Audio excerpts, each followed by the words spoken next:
Hello everyone, my name is Candy. I am from Cambodia. I am an Khmer teacher. I can speak English a little,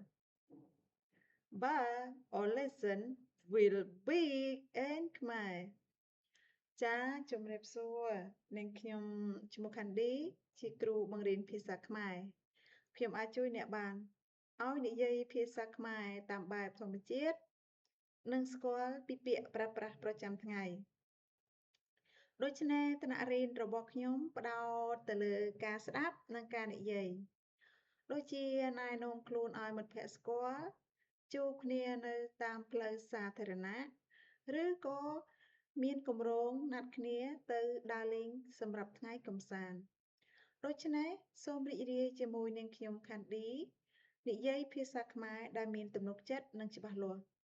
ជួបគ្នានៅក្នុងថ្នាក់រៀនសូមអរគុណសូមជម្រាបលាបាយបាយ